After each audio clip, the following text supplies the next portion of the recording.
तो आवाज आ रही है मेरी, अर्चित तिवारी? जी सर। अच्छा ठीक, जी जी सर। ओके। तो हम 2 डायमेंशनल एरे डिस्कस करेंगे। और एरे पढ़ लिया तुमने ढंग से? तो 2 डायमेंशनल एरे बेसिकली क्या है कि हमारा list in the form of row and column, जैसे कि चेस बोर्ड है या कोई इस तरह का तुम्हारा row and column wise block है, तो वहां पे हमें नंबर ऑफ रोज और नंबर ऑफ कॉलम्स की रिक्वायरमेंट होती है। वहां हम 2 डायमेंशनल एरे यूज करते हैं। तो 2 डायमेंशनल, 3 डायमेंशनल, 4 डायमेंशनल, कोई भी डायमेंशनल एरे हो सकती है जिसका मतलब है कि मल्टी डायमेंशनल एरे। तो अगर 2 डायमेंशनल एरे है तो इसमें क्या है कि जैसे 1 डायमेंशनल एरे में है तो एक सबस्क्रिप्ट होती है, जैसे हम लिखते हैं A0, A1, A2, A3। इसमें वेरिएबल के साथ 2 सबस्क्रिप्ट होती हैं। और 3 डायमेंशनल एरे होगी तो 3 सबस्क्रिप्ट होंगी। इस तरह हमारा ये मल्टी डायमेंशनल एरे का कंसेप्ट चलता है। तो मेनली क्या है कि जो हमें पढ़ना है वो 2 डायमेंशनल एरे पढ़ना है। तो इसका बेसिक मीनिंग वहीं पे आता है, जैसे 1 डायमेंशनल एरे में हमने देखा था कि marks of a student in 5 subject. तो वो तो एक स्टूडेंट की टेबल हो गई, सिंपली किसी स्टूडेंट के 5 सब्जेक्ट्स में mark, linear collection of data. अगर यही बहुत सारे स्टूडेंट हों, तुम्हारी पूरी क्लास हो 60 students and marks in 5 subjects, तो उसमें क्या है कि 60 रो बनेंगी और 5 कॉलम बनेंगे। तो इस तरह का जो कंसेप्ट है वो 2 डायमेंशनल एरे के फॉर्म में इम्प्लीमेंट किया जाता है, जैसे मैट्रिक्स, रो एंड कॉलम। तो जो 2 डायमेंशनल एरे का कंसेप्ट है कि जैसे 60 स्टूडेंट्स हैं और 5 सब्जेक्ट में मार्क, तो इसको अगर हम देखें तो बेसिकली एक सिंगल लाइन क्या है, 1 डायमेंशनल एरे। जो सिंगल लाइन है वो है 1 डायमेंशनल एरे। इसी तरह अगर हम 60 लाइन की बात करें तो ये क्या हो गया, कलेक्शन ऑफ एरे, यानी एरे ऑफ एरे। तो यहाँ पर हमें क्या है कि हम इसमें आगे चलते हैं, मैं तुम्हें बताता हूँ कंसेप्ट कि 2 डायमेंशनल एरे का बेसिक मीनिंग क्या है। तो यहाँ पे मैं उसके करस्पॉन्डिंग तो डेटा लिख देता हूँ।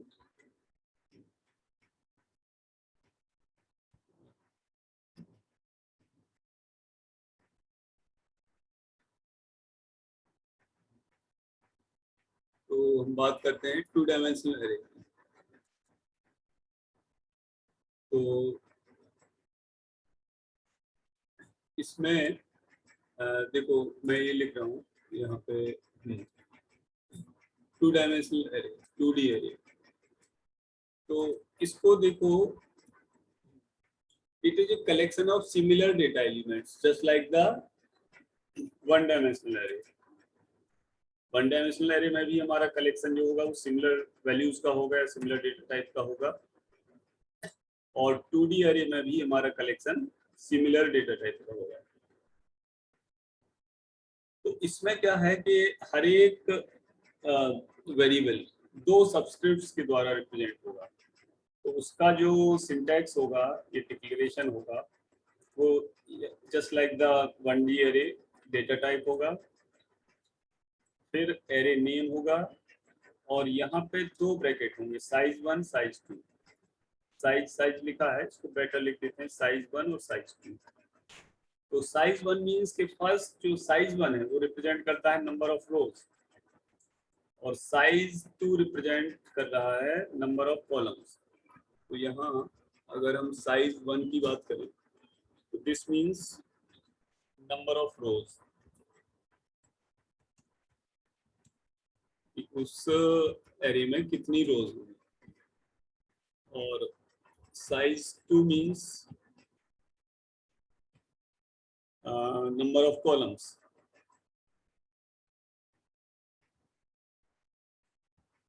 तो बेसिक मीनिंग ये है। अब इसको एक टर्म लेके हम समझते हैं कि एक्चुअली क्या एक्चुअल मतलब है।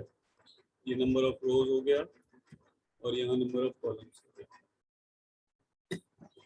अब हम इस पर नेक्स्ट स्लाइड एक ऐड करते हैं। तो एक एग्जाम्पल लेता हूँ मैं यहाँ। जैसे मैंने एक एग्जाम्पल लिखा है,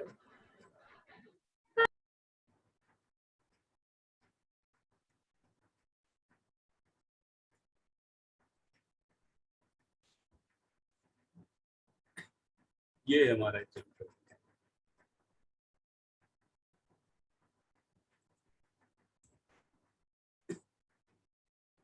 ठीक है, इसको इंट A34, तो इसका हमें मीनिंग देखना है कि क्या है इसका मीनिंग। एक ये डिक्लेरेशन है हमारा, डिक्लेरेशन। तो अगर हमने 2 डायमेंशनल का इस तरह डिक्लेरेशन किया हुआ है,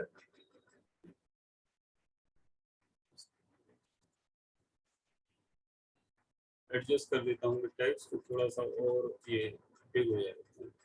तो इन A34, तो साइज 1 ये 3 है, साइज 2 4 है। इंट डेटा टाइप ये रिप्रेजेंट कर रहा है कि this is an array of array जिसका नेम ए है और साइज 3x4 है, 3 रोज 4 कॉलम। तो जैसे मैंने बताया था, अगर रोज कॉलम है तो अगर हम एक रो की बात करें, तो साउंड क्लियर है मेरी? Am I audible? आवाज आ रही है या नहीं आ रही है? यस सर, आ रही है। ठीक है, तो अगर हम एक, सर आ रही है। ओके ओके, अगर हम एक रो की बात करें तो उस रो का मतलब है एक सिंगल 1 डायमेंशनल एरे। अगर हम 60 स्टूडेंट्स और 5 सब्जेक्ट्स की बात करते हैं, जिसमें 60 स्टूडेंट्स के लिए 60 रो होंगी और 5 सब्जेक्ट्स हैं उनके तो 5 कॉलम होंगे। स्टूडेंट का नाम लेफ्ट में लिखा होगा, तो 60 रोज 5 कॉलम्स। तो ये एक 2 डायमेंशनल एरे है। तो इसमें हर एक स्टूडेंट का डेटा एक सिंगल डायमेंशनल एरे है और इस तरह हमारी 60 सिंगल डायमेंशनल एरे बन रही हैं। तो अगर हम दूसरे वे में बोलें तो इसको हम बोल सकते हैं कि this is a collection of array, that means array of array, 1 dimensional array का कलेक्शन है।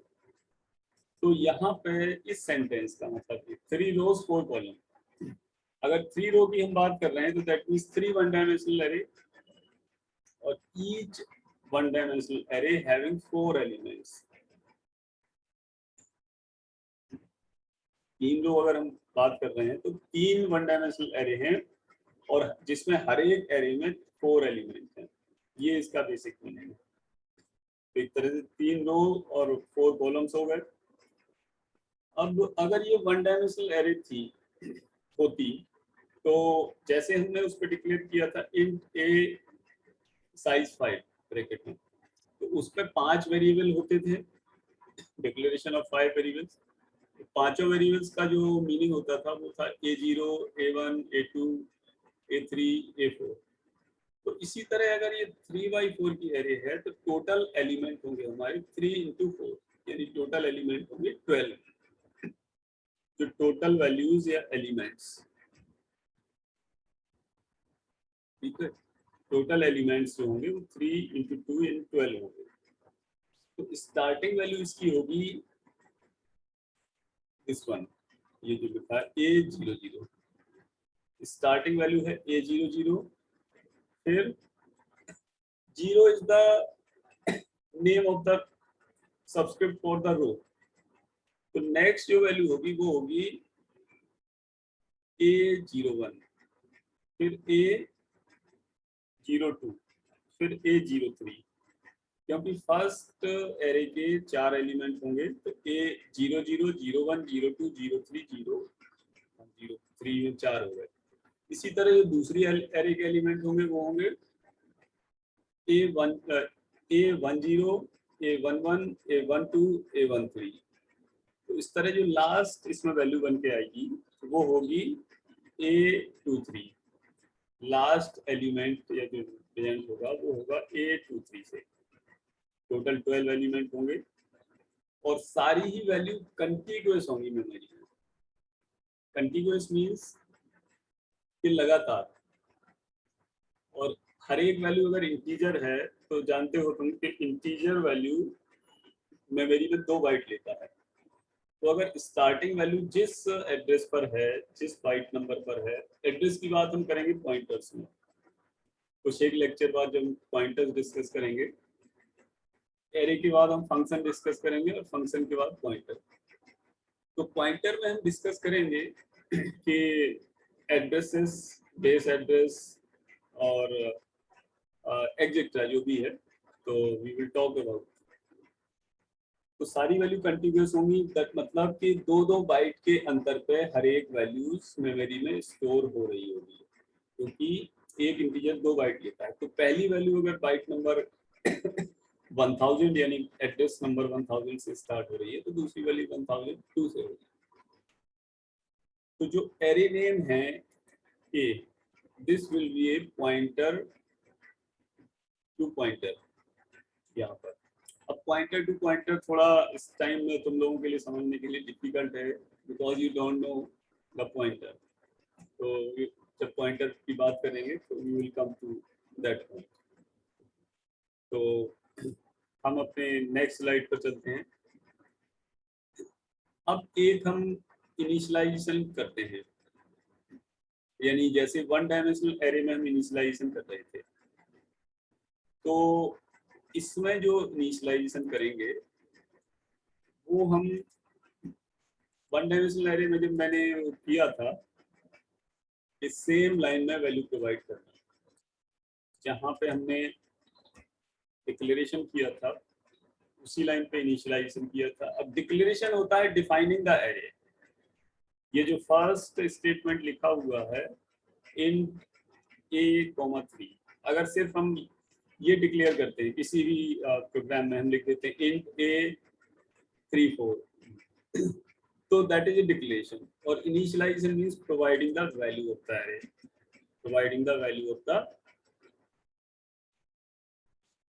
all the variables of the array. This is initialization. तो इनिशियलाइजेशन ये शो कर रहा है कि यहाँ पर तुम्हारे पास 3/4 12 वैल्यूज हैं। तो अगर हमने 12 वैल्यू, कोई भी 12 वैल्यूज इस तरह करली ब्रेस में दे दी, ब्रेसेस, इनको मंझले ब्रैकेट को, करली ब्रैकेट को हम बोलते हैं ब्रेसेस सी लैंग्वेज में, और ये वाला हमारा कहलाता है स्क्वायर ब्रैकेट, और small bracket will be called as the parenthesis in C language. तो जब हम यहाँ इनिशियलाइजेशन कर रहे हैं तो we can do like this way, declaration के साथ इनिशियलाइजेशन। दूसरा हमने देखा था कि 1D एरे में कि एक एक एलिमेंट की वैल्यू हम अलग अलग लिख रहे थे। और तीसरा जो बेस्ट मेथड है that is the initialization by using the scanf, जिसमें हम लूप चलाते हैं और यहाँ पे एरे सब्सक्रिप्ट के साथ वहाँ स्कैनफ में लिख देते हैं, तो जितनी बार वो लूप चलेगा उतनी बार हमारा वैल्यू एक्सेप्ट होती है। तो later we will see that. तो अब यहाँ पर क्या है कि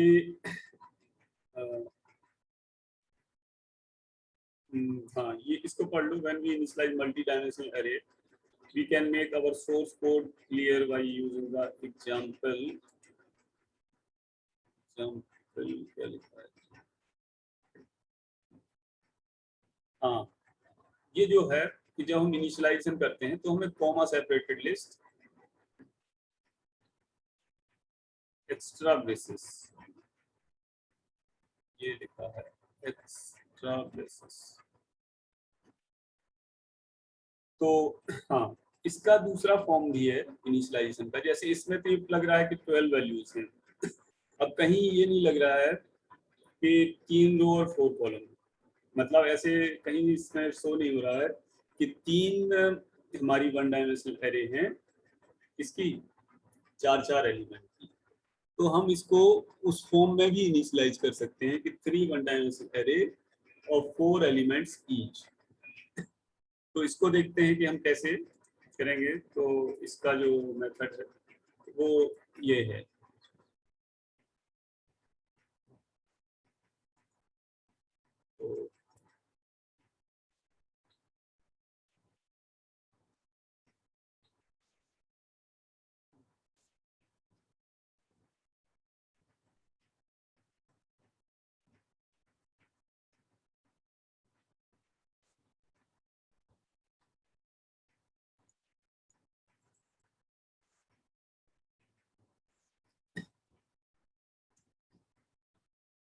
तो it is like this way कि int a34 equals to in this way. अब ये क्या है, एक लाइन में नहीं आ रहा है, तो इसको हमने 2 लाइन में सेपरेट कर दिया है। Otherwise while programming you can write in same line. तो इसमें देखो कि ये वैल्यूज वही है 12, लेकिन हमने एक एरे को इस फॉर्म में इनिशियलाइज कर दिया, दूसरे एरे को इस तरह इनिशियलाइज कर दिया, और तीसरी एरे को इस तरह इनिशियलाइज कर दिया। तो bye using the extra braces, by using extra braces it's very much clear कि जो 3 एरे हैं 4-4 एलिमेंट की, वो हमारी प्रॉपर्ली सेपरेट हो रही है। अब हम इसमें आगे देखते हैं कि हाँ, इसमें क्या है कि जो हमने किया है इनिशियलाइजेशन,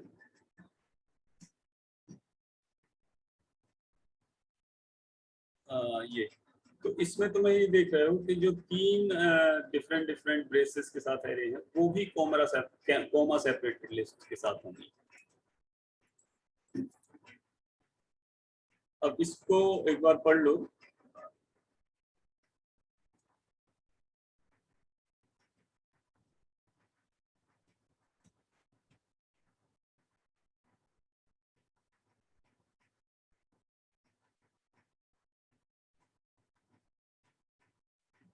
अब अगर हम इसकी बात कर रहे हैं, हमने जो 2 इनिशियलाइजेशन किए इन वैल्यूज के लिए, तो हम बात करते हैं इसकी।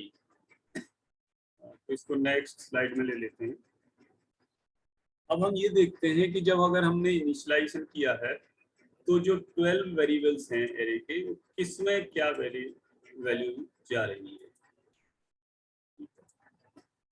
तो वी विल सी इट। इसको नीचे लिख देता हूँ, इसको स्लाइड को। तो you will see it like this way.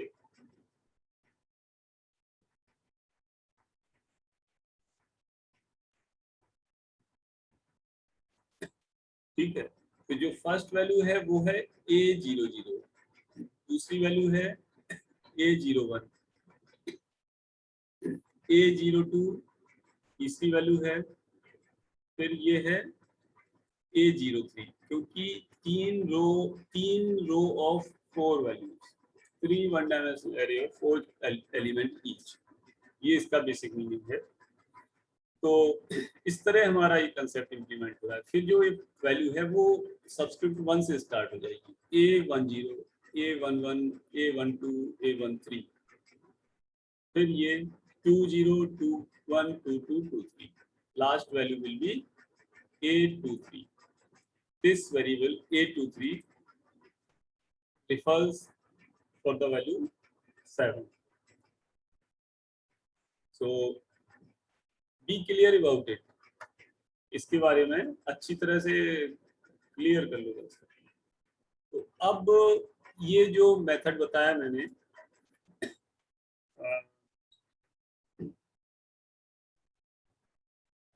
Initialisation का, तो ये है कि प्रोग्राम बनाते टाइम में वैल्यू प्रोवाइड कर। Suppose if we want to provide the value at the run time, जैसे कि हम generally variable value run time लेते हैं, तो entering the value of 2D array from keyboard. ठीक है, कीबोर्ड का मतलब यही होता है कि प्रोग्राम रन कर रहा है, उस टाइम हम वैल्यू प्रोवाइड कर रहे हैं, जो स्कैन ऐप से करते हैं। तो अब जब स्कैनएफ से वैल्यू प्रोवाइड करेंगे तो अगर ये हमारी 3/4 की एरे है तो इट विल एक्सेप्ट 12 वैल्यूज। 3/4 यानी 12, तो 12 वैल्यू एक्सेप्ट करेगा। तो इसको हम अब सब्सक्रिप्ट 2 हैं, पिछले 1D एरे में तो एक सब्सक्रिप्ट था, इसमें हमारे पास 2 सब्सक्रिप्ट हैं। तो अगर 2 सब्सक्रिप्ट हैं तो क्या करना पड़ेगा, हमें लूप 2 चलानी पड़ेंगे। अब लूप इनसाइड द लूप का कंसेप्ट यहाँ आएगा। जैसे हम लूप इनसाइड द लूप देख रहे थे तो उसमें हमने क्या किया था, outer loop was referring for the rows and inner loop was referring for the column.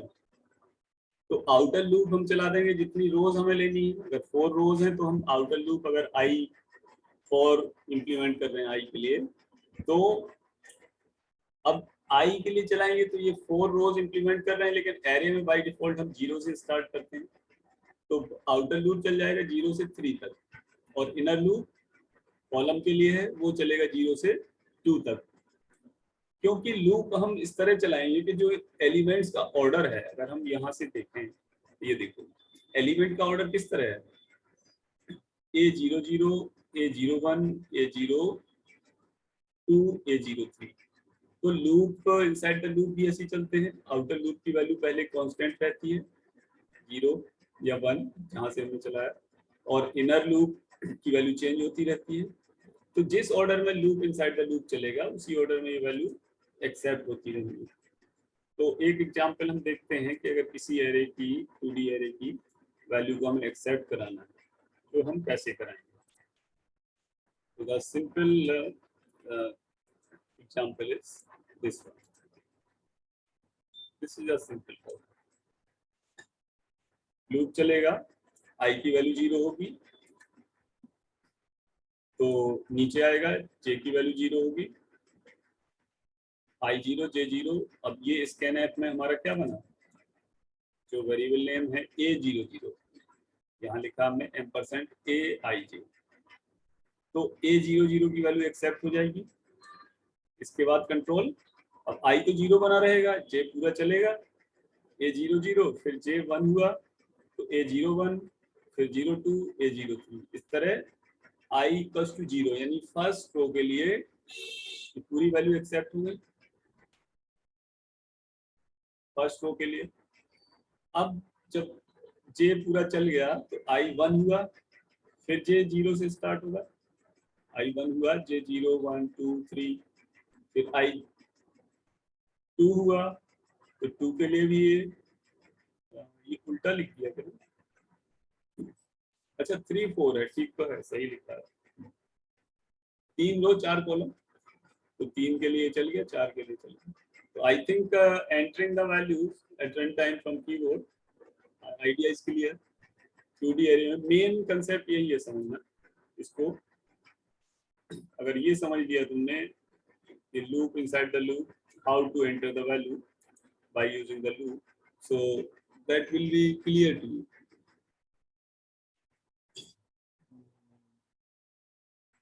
और हाँ, इसमें एक चीज और इम्पोर्टेंट कि अगर ये है दिस लूप, तो इस अंदर वाले लूप में एक ही स्टेटमेंट है तो हम इसको स्किप कर सकते हैं। ठीक है, तो अगर हम इसकी बात करें, ये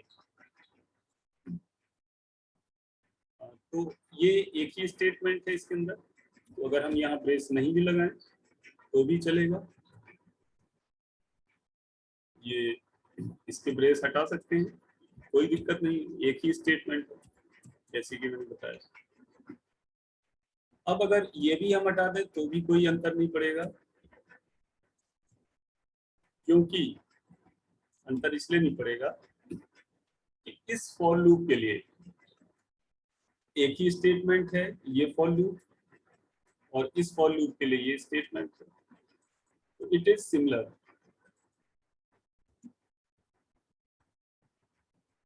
सिमिलर ऑल्टरनेटिव।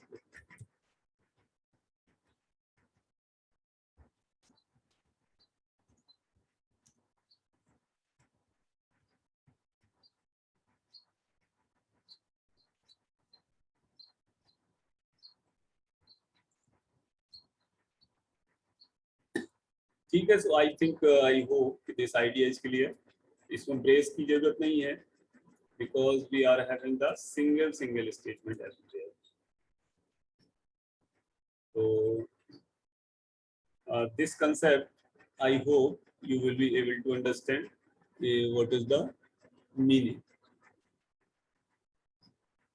तो जो हमने वैल्यूज 12 वैल्यूज दी हैं, अगर उनको हम टेबल के फॉर्म में देखें तो हम ये देख सकते हैं कि टेबल के फॉर्म में किस तरह वैल्यू असाइन होंगी।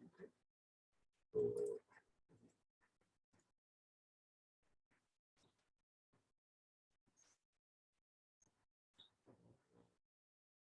let me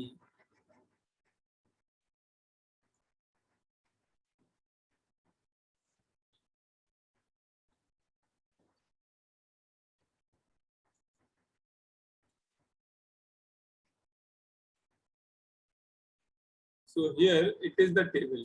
जो वैल्यूज हमने ली हैं उनको टेबल के फॉर्म में अगर हम देखें तो भी फॉन्ट नहीं दिख रहा होगा, मैं इसको बड़ा कर देता हूँ फॉन्ट को।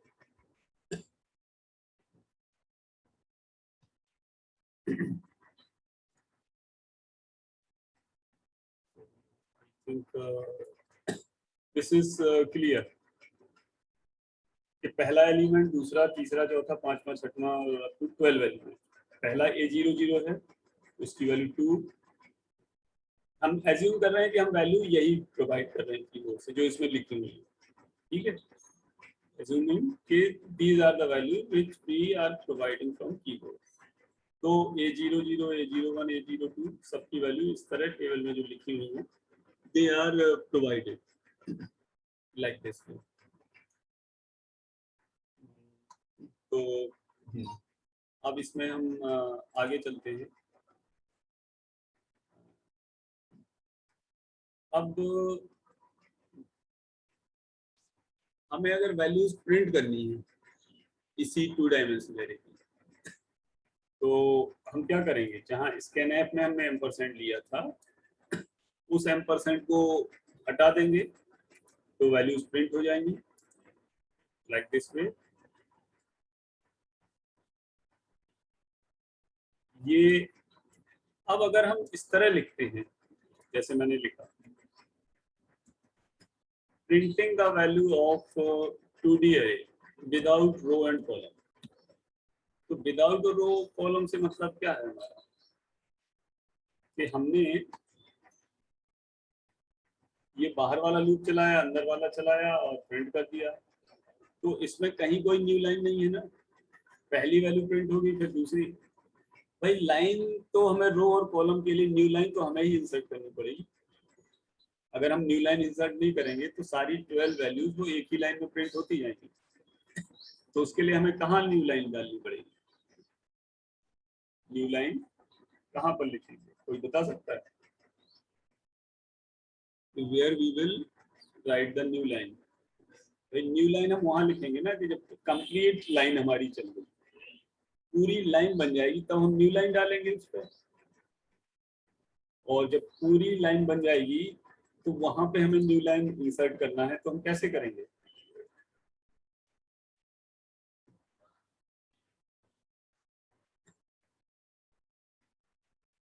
इसको मैं लिख देता हूँ और इसी को कॉपी कर लेता हूँ।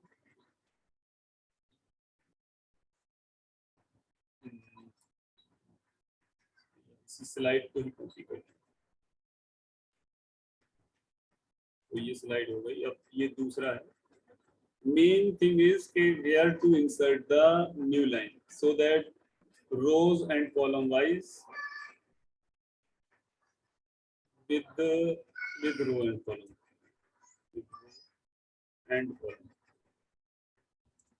उसमें था विदाउट रो एंड कॉलम। तो जो कंप्लीट रो बन रही है वैल्यूज की, दैट वो हमारी बन रही है, तो ये कब ले लो चाहेगा, जो कंप्लीट रो बन रही है वो रो बन रही है इनर लूप से। Wait for while, I am just coming.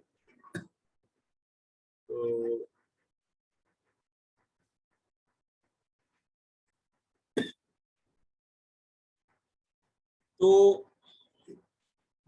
यहाँ पर देखो हमें न्यू लाइन, जब ये कंप्लीट फॉर लूप चल जाएगा इनर वाला, तब हम यहाँ न्यू लाइन इंसर्ट करेंगे इसमें। तो इसके बाद अगर हम यहाँ इंसर्ट कर दें,